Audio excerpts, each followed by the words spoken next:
As such मतलब family में ऐसा तो कोई माहौल नहीं था कि भाई सीपीओ में जाना है या कोई मोटिवेशन था कि भाई सीपीओ ही करना है। कहाँ से शुरुआत हुई सीपीओ की? सर वो सबकी अपनी अपनी कैपेबिलिटी आपको पता है। मैं तो जैसे मेरे को करना है पूरा, तो मैं 2 सब्जेक्ट एक बार में लेके चलता था। और इंग्लिश के लिए आपने किस टीचर को फॉलो किया? मैंने इंग्लिश जब आप गुरुकुल में आए जी, तो आपका मेन ये था कि आपको फिजिकल के लिए प्रिपेयर करना है जी, और मेंस के लिए आपको तैयारी के लिए जी, फोकस करना जी। है। तो यहाँ पे गुरुकुल में आके आपको क्या फ़ायदा मिला? अभी जब आपका फाइनल स्कोर सीपीओ मेंस में आपका क्या स्कोर रहा?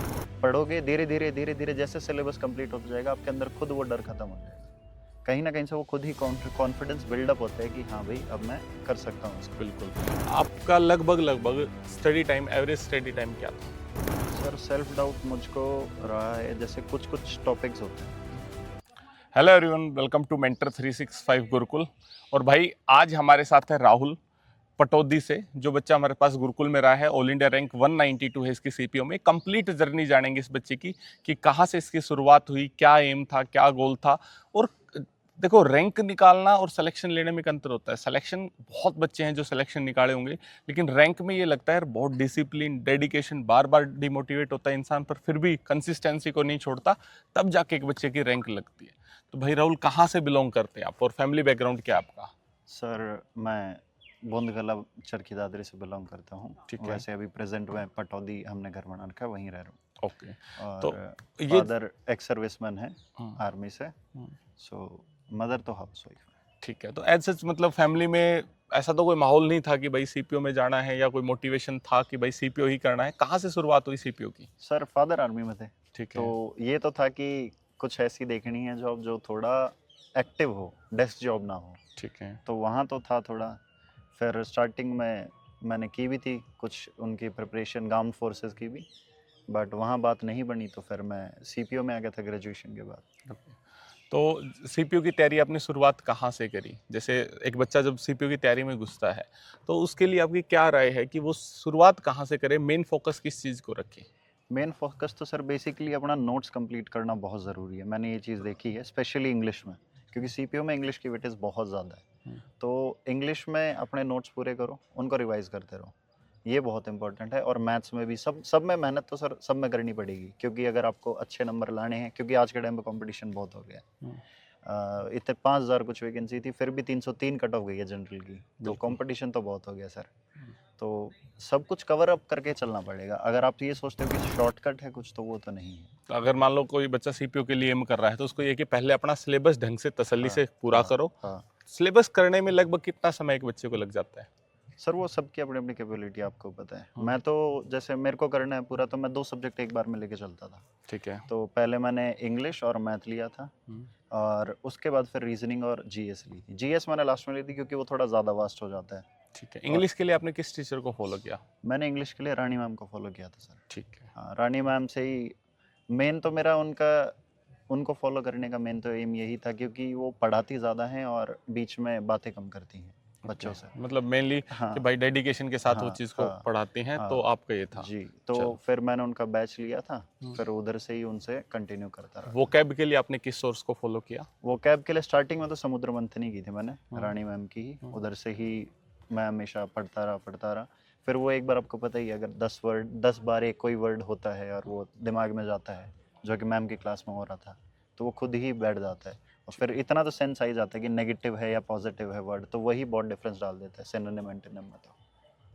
तो जब जैसे मेरे को ध्यान है, जब आप गुरुकुल में आए, जी, तो आपका मेन ये था कि आपको फिजिकल के लिए प्रिपेयर करना है जी, और मेंस के लिए आपको तैयारी के लिए जी, फोकस करना जी। है।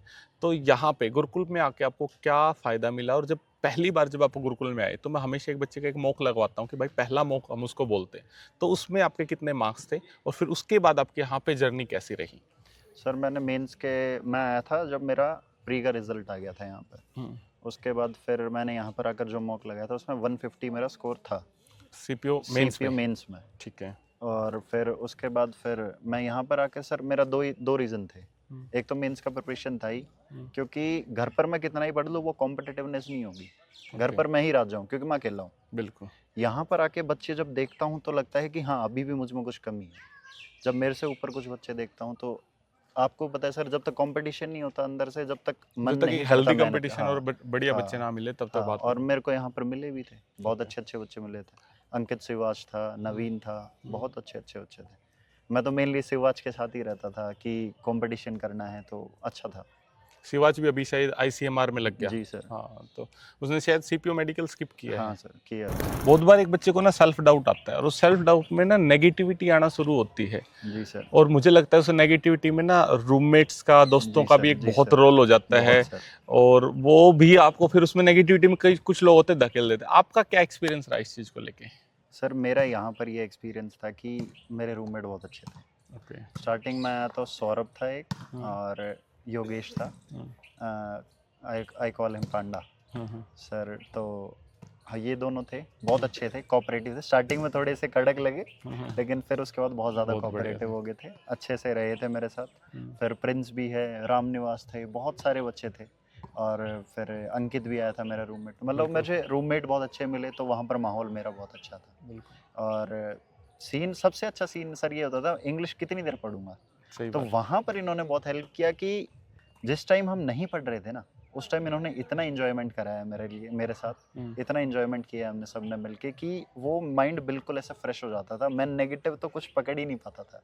मतलब जब तक 9 10 11 घंटे पढ़ रहे हैं, हाँ उसके अलावा जब फ्री हैं तो एटलीस्ट हम सर, मैं कह रहा हूँ कि शायद मैंने, पांडा ने ही सबसे ज़्यादा मज़े किए यहाँ पे। बिल्कुल। ठीक है सर, वो हाँ, बहुत सर, हम हरकतें करते थे, सब बच्चों से बातें भी करते थे, हरकतें, बहुत मज़ा आया सर। हम्म, वॉलीबॉल तो सर पूछे ही मत, आपको भी पता है। बिल्कुल। शनिवार को जब सुबह टाइम मिला 3 3 वॉलीबॉल। बजे जी तक, सर। रात को 2 2 बजे तक। बिल्कुल। तो बहुत अच्छा माहौल था सर इस बात में। हाँ, चलो ठीक है भाई। बाकी जी आप सर। लोगों का ग्रुप ऑलमोस्ट सारे बच्चे, नवीन पोसवाल उसकी 284 फिर रैंक सर है। यहाँ पर और भी बच्चे थे। हाँ, मोहित था एक, तो कॉलेज वही। से ही है, हाँ एक जी, अंकित है कॉलेज से। बिल्कुल। 3 बच्चे, ये बच्चे भी यहाँ पर भी सपोर्ट करते थे, और बहुत। हमें कुछ चाहिए होता, ज़रूरत होती थी, तो वो भी सपोर्ट करते थे। बिल्कुल क्योंकि सर अब छोटी छोटी चीज़ों के लिए बाहर थोड़ा ना नहीं जा जाएंगे हम। सकते, और बाहर जाना वैसे ही हाँ अलाउ नहीं वैसे ही है। तो सर। बिल्कुल। तो इसलिए वो हेल्प कर दिया करते थे कि पेन वगैरह तो मिल जाते थे ऊपर से, लेकिन और जब कुछ चाहिए चीज़ें होता होनी था। होती है ना, तो वो जी कहते सर। हैं ना, सारी कायनात उस चीज़ को जी मिलाने सर। में लग जाती है, तो ये। सर जब पहला एग्जाम हुआ था और इतना इशू हुआ था ना उसमें, तो हम्म, मुझे लगा था कि राहुल, तुझे आसानी से कोई चीज़ नहीं मिलती, क्योंकि सर स्टार्टिंग से रहा। बिल्कुल तो मुझे लगा कि आसानी से नहीं मिलती, और तेरे पहले ही प्रॉब्लम आ गई ना, मतलब ये चीज़ हो जाएगी तेरी। बिल्कुल। ठीक है। अभी जब आपका फाइनल स्कोर सीपीओ मेंस में आपका क्या स्कोर रहा? मेरा फाइनल में रहा था 187.75। ओके।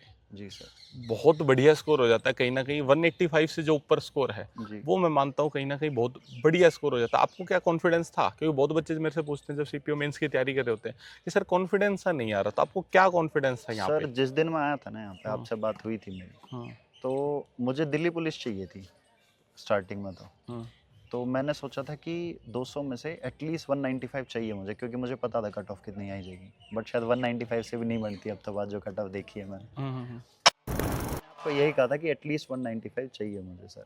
आपने कहा था 195 नहीं, हम पूरा 200 के लिए ट्राई करते हैं, क्यों इन 5 नंबर को भी क्यों छोड़ना। और सर मैंने जब पेपर भी दिया है ना, तो उसमें भी 5 क्वेश्चन ऐसे थे जो मेरी सिली मिस्टेक थी, वो भी मुझे आते थे। सिर्फ 4 क्वेश्चन ही थे, 5 क्वेश्चन जो मेरे को नहीं आते थे। बेसिकली क्या है कि अगर एक बच्चा एम बनाए तो जी। इंग्लिश एक ऐसा सब्जेक्ट है जो कहीं ना कहीं 100% टारगेट कर सकता है यस बच्चा। सर, कर ऐसा सकता तो है। नहीं है कि जैसे एक फोबिया बन जाता है कि यार इंग्लिश एक साइंस बेस्ड सब्जेक्ट है, तो ऐसा कुछ आपको क्या सर लगा? ऐसा कुछ नहीं है, कुछ भी नहीं है सर। आप पढ़ते रहोगे सर, किसी भी चीज़ की तैयारी करोगे, सबसे पहले एक फियर ही होता है। आप उसको ओवरकम कर कैसे कर सकते हो? सिंपल है सर, पढ़ना पड़ेगा। पढ़ोगे धीरे धीरे, जैसे सिलेबस कंप्लीट होता जाएगा, आपके अंदर खुद वो डर खत्म हो जाएगा। कहीं ना कहीं से वो खुद ही कॉन्फिडेंस बिल्डअप होता है कि हाँ भाई, अब मैं कर सकता हूँ इसको। बिल्कुल। आपका लगभग लगभग study time, average study time क्या था? यहाँ पर सर मेरा एवरेज स्टडी टाइम 9 आवर्स तो था ही था। मिनिमम। इतना तो रहता ही था हाँ। ठीक है। उसमें और भी बीच में जैसे स्लॉट में तीन अगर तीन मैं घंटे का है तो। पर्टिकुलरली हाँ। बात करूं बच्चों के लिए जो वीडियो देख रहे हैं, तो मेंस की आपकी स्ट्रेटेजी क्या रही? कैसे आपने मेंस के लिए प्रिपेयर करा कि यार 150 से आप 187 तक आप टारगेट कर पाए? और कहीं ना कहीं आप जो ये कह रहे हैं कि 5 7 क्वेश्चन और भी आप अच्छे से कर हम्म। सकते थे, तो बिल्कुल पिन पॉइंट स्ट्रेटेजी आपकी क्या रही वोकैब, रीडिंग और ग्रामर के लिए? सर बेसिक तो मेरा कवर था बिल्कुल। स्टार्टिंग से ही, क्योंकि मैंने पहले सिलेबस ही कंप्लीट किया था, क्योंकि मुझे पता था सीपीओ में जाना है तो इंग्लिश चाहिए। उसके बाद सर फिर आपसे बात की थी, तो उसी के हिसाब से मैं चल रहा था।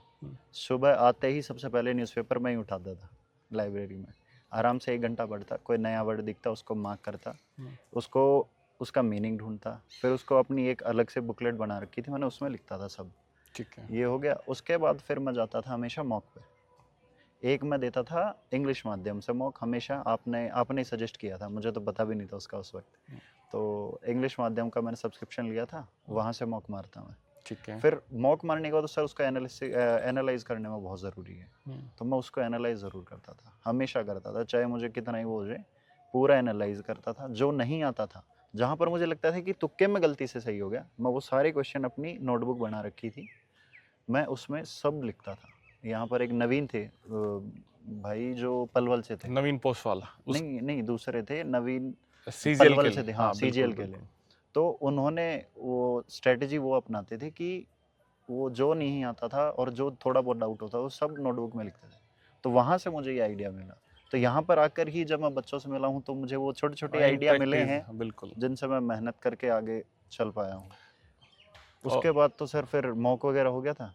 फिर जैसे उसके बाद बेसिकली रीडिंग हाँ के लिए हो गया, हाँ इसके लिए ग्रामर के लिए पर्टिकुलरली आपने क्या किया? ग्रामर फिलिंग के लिए the sir blanks, error, sentence improvement. Pinnacle थी सर, आपने बताई थी पिनेकल, एमबी बुक, और मेरे पास एक और थी किरण की प्रीवियस ईयर। ये सारी मैं नंबर वाइज लगाता था। जैसे पिनेकल में कोई एक वो पकड़ लिया मैंने टॉपिक, एंटोनिम पकड़ लिए, तो वो बिल्कुल। एंटोनिम करने हैं मुझे। अब वो सारे ही अगर मेरा सही भी होता है तो भी मैं पीछे जाके उसमें जो भी ऑप्शन है सबका वो पता करता था। प्रॉपर ऑप्शन को। हाँ प्रॉपर ऑप्शन सब पता करता था कि क्या क्या है, गलती से मैं कुछ गलत ना पढ़ जाऊँ या फिर मेरे दिमाग में कुछ गलत ना रहे, तो मैं सब चीज़ एवरेज पढ़ता था। एवरेज जैसे 9 घंटे आपने बताया, जी मेंस के टाइम में 9 घंटे इंग्लिश पढ़ना कहीं ना कहीं थोड़ा डिफिकल्ट हो जाता है। बिल्कुल होता है तो सर। वो आप 9 घंटे इंग्लिश को ही डेडिकेट करते थे, या कुछ पैरेलली कुछ और चीज़ आपने चली कि ठीक है यार एक बैकअप के लिए दूसरा सोर्स रख लेते हैं, दूसरे एग्जाम को टारगेट कर लेते हैं? सर वो मैं करता था। अच्छा। हाँ मैं जैसे न्यूज़पेपर से मेरा करंट हो रहा था, हाँ। ये बेसिकली वो न्यूज़पेपर से करंट हो रहा था, उसके बाद फिर मैथ थोड़ा सा पढ़ रहा था, ठीक है। क्योंकि मैं चाहता था कि और भी एग्ज़ाम जो साथ साथ में आ रहे हैं उनसे मेरा टच मतलब बिल्कुल वो ना हटे फोकस, तो मैं उनमें भी करता रहता था धीरे धीरे, कभी कभी रीजनिंग ले लिया, कभी कुछ ले लिया, ऐसे करके बढ़ाता रहता था। एवरेज स्टडी आवर्स जो प्रॉपर इंग्लिश को डेडिकेट आपने करा वो कितना था मेंस के टाइम पे? सर एटलीस्ट 6 आवर्स था। 6 आवर्स था। एटलीस्ट और 6 आवर्स। मेन से जस्ट पहले 10 दिन पहले, 20 दिन पहले? सर उस टाइम पर तो मैं सर क्या करता हूँ, कभी भी कोई एग्ज़ाम होता है मैं एक दिन पहले तो पढ़ता ही नहीं बिल्कुल भी। मैं बस थोड़ा बहुत अगर कुछ डाउट आ गया दिमाग में कि क्लिक कर गया कि भाई ये थोड़ा सा रह गया एक बार देख ले, तो वो ज़रूर देख ले, तो अदरवाइज़ मैं नहीं देखता। मैं तो एग्ज़ाम सेंटर पे भी जाकर सो जाता हूँ पेपर से पहले, पहले मतलब जाऊँगा कि रिलैक्स सोऊंगा, जोन में रखना हाँ बेसिकली। रिलैक्स जोन में।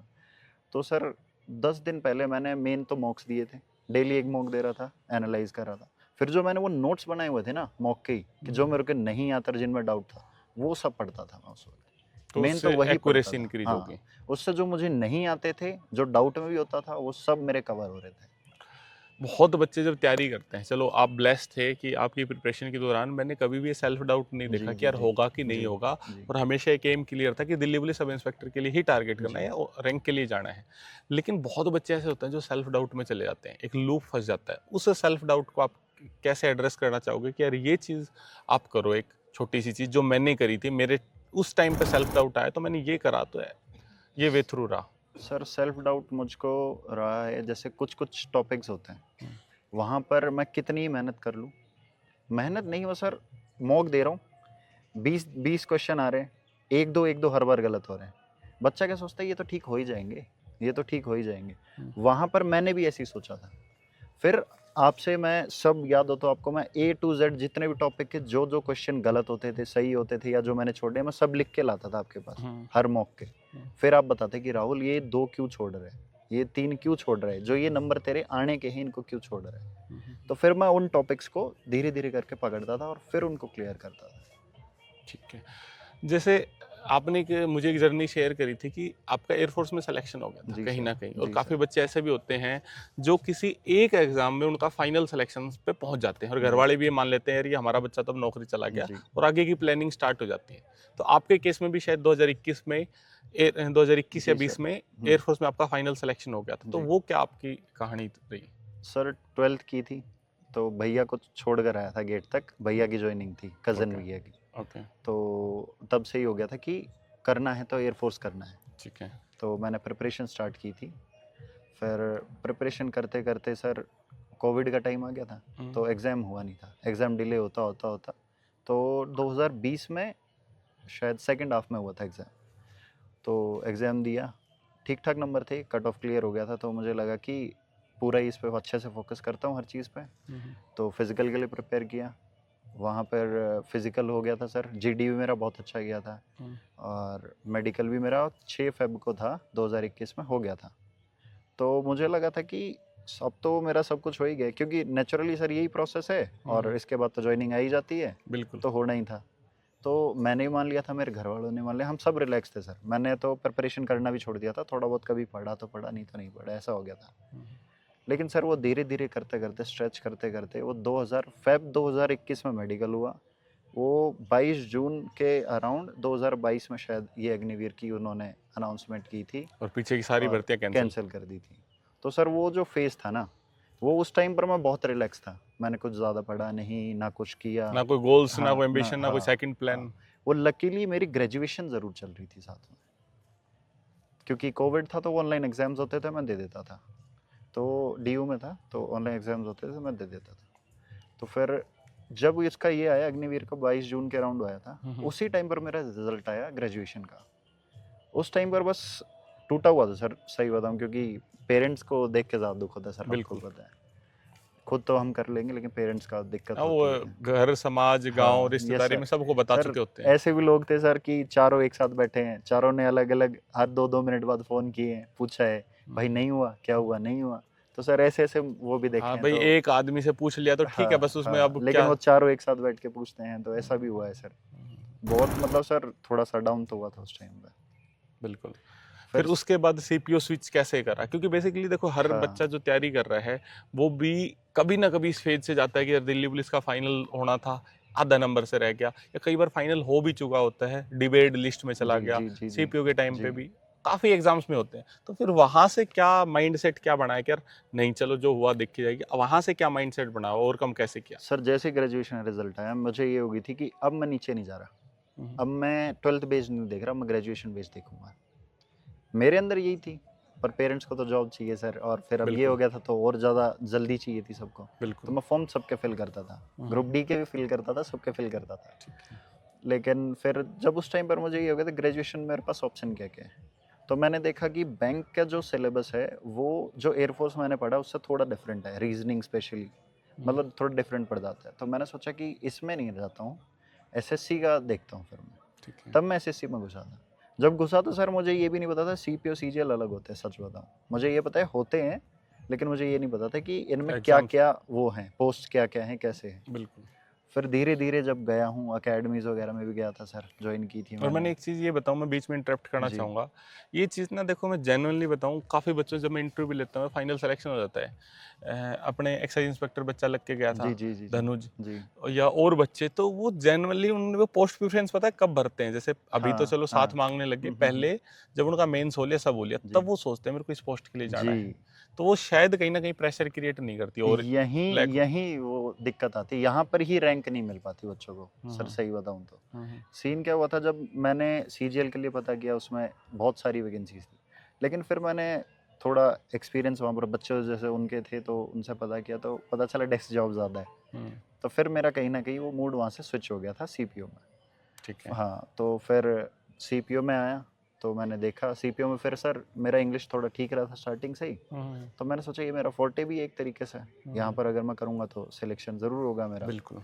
तो मैंने किया फिर उसके लिए प्रिपेयर। तो पहली बार मैंने ट्राई दिया था 2023 की उसमें ठीक है। इनटेक में, तो पहले ही पेपर रह गया था सर मेरा। उसमें 137 पॉइंट कुछ तो थे, प्री नहीं हुआ आपका? 138 कुछ इसकी कट ऑफ थी, ओके। तो रह गया था मेरा प्री। तो ये हो गया। फिर मैंने सर, अब सीन क्या था सर, वहाँ पर फेल हुआ था मैं, तो मुझे इशू नहीं था, मेरे को ये था कि मेहनत करनी है, ठीक है, तो दिक्कत नहीं आ रही थी, मैं कर रहा था मेहनत। जहाँ पर सर होके अगर मैं नहीं होता ना, तो मेरे को दिक्कत आ रही, जैसे मेरा एयरफोर्स का हुआ था। बिल्कुल। तो सर वो डर तो रहता ही था हमेशा। तो फिर मैं प्रिपेयर करता रहा सर, करता रहा। सब पूछते थे क्या कर रहा है, क्या कर रहा है, मैं किसी को नहीं बताता था ज़्यादा, बताने को फ़ायदा नहीं सर, आपको पता है। हाँ। फिर कर रहा था सर प्रिपेयर, सबको धीरे धीरे कवर अप करता गया। 2024 का आपका प्री का क्या एक्सपीरियंस रहा? सर प्री का सर मेरा प्रिपरेशन ठीक थी, मैं ये नहीं कहूँगा मेरा 160 170 के अराउंड थी, मेरे 150 इजीली था। बट लेकिन उस दिन सीन ऐसा हुआ सर कि थर्ड शिफ्ट में एग्ज़ाम था। कहाँ पे एग्जाम था आपका? मेरा ग्वालियर था सर, ओके। और मेरी ट्रेन थी 5 बजे की सुबह, जो मुझे 12:30 बजे पहुँचानी थी, 3:30 तक एंट्री थी, पास में ही था वो। फिर वहाँ से वो ट्रेन सर उस दिन बारिश इतनी हुई थी, जो सीपीओ वाले बच्चे होंगे प्री के उनको पता होगा, बारिश इतनी हुई थी कि सर जो आगरा से लाइन डाउन हो गई थी ट्रेन की, मतलब Okay. इलेक्ट्रिसिटी की, तो वो ट्रेन चली ही नहीं। उस टाइम पर मैं बहुत ज़्यादा पैनिक कर गया था सर, और पैनिक इतना कर गया कि फिर पेरेंट्स वगैरह को कॉल किया तो उन्होंने कहा चल एयर कर ले, एयर का एक कराई बाय उन्होंने। फ्लाइट तुरंत हाँ, ट्रेन से हाँ, स्विच करके फ्लाइट का फ्लाइट सोचा। पर गया। मैं पहुंच गया था टाइम पर 12:30 में लैंड कर गया था वहाँ पे ग्वालियर, और वो लकीली एक ही सीट बची थी उसमें, तो बच गया बस मैं उस वक्त भी। Okay. फिर वहाँ पर पहुंचा तो सर वो इतना, मतलब ऐसा वो था, मतलब मेरे अंदर chaos इतना वो create हो हाँ, गया था। chaos क्रिएट हो गया कि मुझे याद भी नहीं है फर्स्ट टाइम फ्लाइट में बैठा, विंडो सीट थी लेकिन बादल कैसे होते ये भी याद नहीं है। मतलब बहुत बहुत बेकार एक्सपीरियंस था सर वो। फिर वहाँ पर पहुंचा, फिर वहाँ पर भाई बैठा। देखो, बीच में आप ये चीज़ भी, आप बच्चे जो एग्ज़ाम देने जाते हैं, चीज़ ध्यान रखो, एग्ज़ाम सेंटर कहीं पे भी है, मैं बार बार ये चीज़ बोलता हूँ, एटलीस्ट पहले वाले दिन आप जाओ, क्योंकि रीजनिंग और इंग्लिश ये दो चीज़ें होती हैं जो थोड़ी आपकी इंटेलेक्चुअल और सेंस से चलती हैं। अगर आप इस चीज़ में ढंग से नहीं करोगे और टाइम पे नहीं पहुँचते हो, तो फिर वो 10-15 नंबर का मार्जिन आपको मिलेगा ही मिलेगा, आप 10-15 नंबर डाउन जाओगे जाओगे। तो इस चीज़ का विशेष तौर पर देखो, दूसरों की गलतियों से सीखोगे तो खुद पे एक्सपेरिमेंट नहीं करने पड़ेंगे, नहीं तो आपको 4 एग्ज़ाम और लग जाएंगे एक्सपेरिमेंट करने में। ठीक है, फिर वहाँ से आपका प्री हुआ। हाँ सर, फिर ठीक है। प्री हुआ, होते ही तो मेरे पापा का कॉल आया मेरे पास प्री होते ही कि राहुल अगर तू यहाँ पर प्रिपेयर कर पा रहा है तो ठीक है, नहीं कर पा रहा तो देख कोई एकेडमी होगी जो फिजिकल भी करा सकती है, तेरा मेंस भी अच्छे से करा सकती है। अब सर मैंने मॉक दिया, आपको बताया था, तो मेरा 150 के अराउंड था। तो उस टाइम पर ये था कि अगर मुझे कुछ एक्सेल करना है आगे, क्योंकि मैं कर तो रहा हूँ तैयारी लेकिन शायद ये इनफ ना हो, और मुझे कंपटीशन नहीं दिख रहा मेरे यहाँ पर क्योंकि मैं अकेला ही हूँ। मेन मेरा यही था कि मेरा फिजिकल का प्रिपेयर करना है और कंपटीशन के लिए बच्चे चाहिए। एक हेल्दी कंपटीशन होगा सर तभी नंबर इंक्रीज हो सकते हैं, अदरवाइज नहीं होंगे। तो फिर मैं उसी के लिए तभी मैंने सर्च किया कि कोई एकेडमी हो पास में, तो बहुत सारी आई थी, बट मेरे पास में आपकी बढ़ती थी। ओके। तो मैंने देखा कि ये पास में भी है, तो और फिर बात भी हो गई थी मेरी आपसे, तो फिर मुझे थोड़ा लगा कि हाँ ठीक है, मैं विज़िट के लिए भी आया था, मैंने माहौल देखा तो ठीक लगा मुझे। तो फिर मैंने बच्चों से भी पूछा था विज़िट के आया जिस दिन, तो बच्चे बोल रहे थे कि बहुत अच्छा है, जो बच्चा पढ़ना चाहता है उसके लिए बहुत अच्छा है, और जो पढ़ना ही नहीं चाहता उसके लिए तो ये जेल है। उसके लिए तो कुछ नहीं है, उसके लिए तो जेल है, क्योंकि फ़ोन वोन तो मैं मिलेगा नहीं, और सैटरडे को ही मिलेगा शाम को, और संडे को शाम को जमा हो जाएगा, और तुम बाहर जाने का सोच भी नहीं सकते। तो इसलिए तो मतलब उस टाइम पर मुझे लगा कि राहुल तुझे रिस्क नहीं लेना अभी, अगर तेरे को लगता है कि वहाँ पर जाके तेरे 10 नंबर भी बढ़ रहे हैं और फिजिकल तेरा क्लियर हो रहा है तो चला जा। उस टाइम पर सर अगर मैं डाउट करता कि शायद नहीं यार इधर से ही प्रिपेयर कर लूँगा, तो शायद मेरे इतने नंबर नहीं बढ़ते, हो सकता है फिजिकल में भी कोई इशू आता मुझे। बिल्कुल। तो वो इसलिए मैंने सोचा कि डाउट नहीं लेना इस चीज़ में, ठीक है, एक बार प्रिपरेशन के करके लिए देखते हैं हाँ, उस चीज़ में हाँ, दिक्कत क्या है। हाँ, नुकसान नेगेटिव तो कुछ है ही नहीं, जो जी, कर रहे हैं वो जी, तो कर ही लेंगे, जी सर। प्लस में कुछ। फिर सर मेरे फादर हमेशा कहते थे कि राहुल तू पढ़ के नौकरी ले रहा है ना, ऐसा तो है नहीं मैं तेरे लिए पैसे भर रहा हूँ गई, है कि नहीं? बिल्कुल। तो वो पैसे कहाँ जाएंगे, तुम्हारे लिए ही तो हैं, तुम करो यार, प्रिपेयर करने में क्या दिक्कत है। और मेरा भी ध्यान है जब एडमिशन के लिए आया था, शायद अंकल जी ने मेरे से ज़्यादा नहीं पूछे होंगे, तो 50-60 सवाल तो पूछे जी, होंगे। जी, आप शायद साइड में बैठे थे, आप जी, बैठे थे, आपने जी। कुछ बोला नहीं।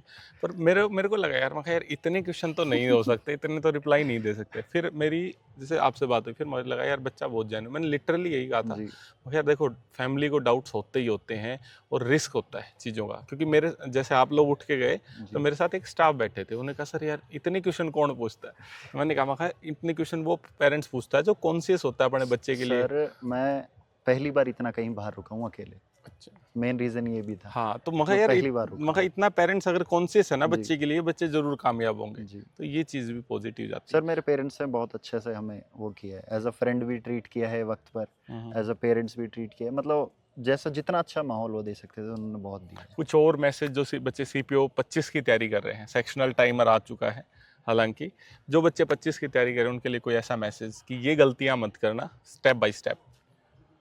पहले तो अगर कोई भी छोटा बहुत डाउट है उसको क्लियर करो, आइडिया आ रहा है कि हाँ इस चीज़ से ये क्लियर होगा, तो सोचना नहीं है कि यार करूँ या ना करूँ, ऐसा मत करो। वो अगर करूँ या ना करूँ आ गया मतलब वो सिर्फ आप आलसी बन रहे हो और कुछ नहीं है, आपको करना ही है। वो डाउट तो कभी होना ही नहीं चाहिए, और हमेशा ऐसे बच्चों के बीच में रहो जो आपसे थोड़ा ऊपर ही हो, नीचे ना हो, उससे बहुत फ़र्क पड़ता है। यहाँ पर भी थे बच्चे की 120 भी आ रहा था स्टार्टिंग में, लेकिन मैं ये नहीं कह रहा वो गलत थे या फिर उनका कम नंबर थे, लेकिन मैंने सिर्फ हमेशा ऊपर वालों को देखा, क्योंकि इम्प्रूव मेरा ऊपर वालों को देखकर ही होना था, नीचे वालों को देखकर नहीं होना था। बिल्कुल नीचे वालों को देखकर हमेशा सेटिस्फेक्शन आएगी, ऊपर वालों को देखकर क्रेविंग्स आती है कि मुझे कुछ करना है। करना है। तो सर ये चीज़ें बहुत ज़रूरी है ध्यान देना। और मेडिकल का आपका क्या एक्सपीरियंस रहा? क्योंकि सीपीओ मेडिकल में काफ़ी बच्चे आउट हुए हैं, अपने जी भी सर। 4 बच्चे हैं जो मेडिकल आउट हुए हैं। जी। इस बार हालांकि मैंने प्लान किया है कि गुरुकुल वाले बच्चों का 1 दिसंबर को मेडिकल में करा दूंगा। जी जी दिल्ली पुलिस के भी हैं, सबके। मगर यार जो गलतियां, देखो हम जी भी गलतियों से जी सीखते जी हैं। उस टाइम पे हमने प्री मेडिकल एज सच हमने ध्यान नहीं दिया। मुझे लगा हाँ यार मेडिकल इतना जी हार्ड नहीं होता, पर इस बार हार्ड हुआ है। हाँ, इस तो बार अच्छा मेडिकल हुआ अच्छा था सर। मेडिकल हुआ है। और सर अच्छा मेडिकल, हार्ड मेडिकल, मैं तो ये कहूँगा डॉक्टर्स पर डिपेंड करता है। हाँ, ये बहुत इंपॉर्टेंट है कि डॉक्टर आपको कैसे मिल रहे हैं। मेरे मतलब डॉक्टर, लक हो गया हाँ बेसिकली। लक लक भी होता है। मेरे डॉक्टर के पास 2 ग्रुप आए थे 7-7 बंदों के, मैं सेकंड ग्रुप में था। पहले ग्रुप में उन्होंने 2 ही बच्चे पास किए, 5 बच्चे फेल किए। हम सातों को पास कर दिया।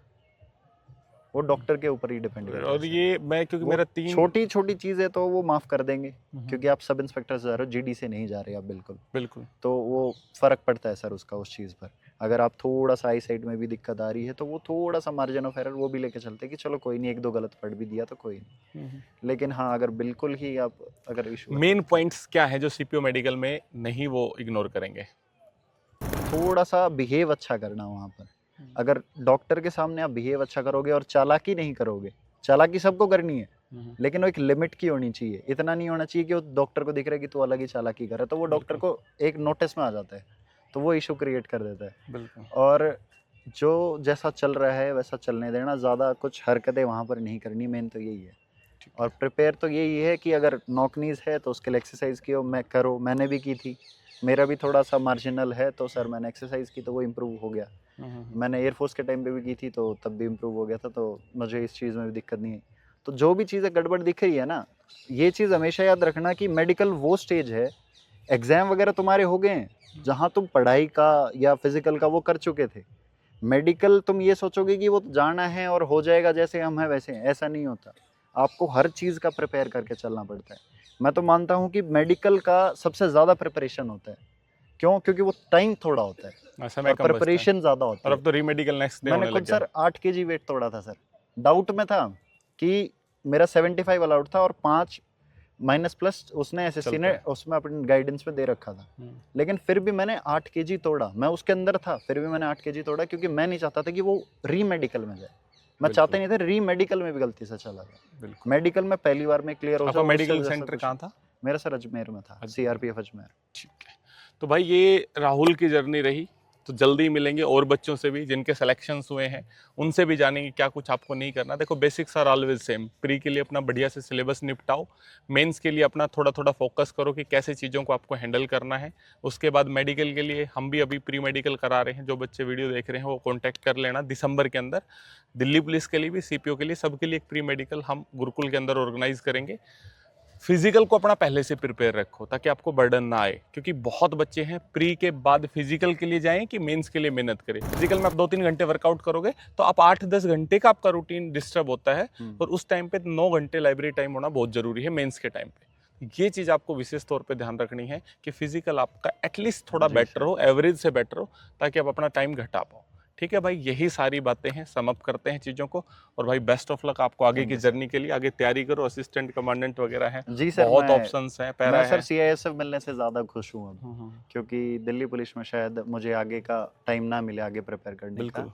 लेकिन सीआईएसएफ में मिलेगा मुझे। और मैं चाहता हूँ कि थोड़ा अपने आप को और पुश करूँ, क्योंकि मेरा जितना भी पीयर ग्रुप है वो सारा ऊपर ही पोस्ट पर है, नीचे नहीं है। तो मैं चाहता हूँ उनको और परस्यू करूँ मैं ऊपर। चलो ठीक है, बेस्ट ऑफ लक भाई। ठीक है, थैंक यू। ओके।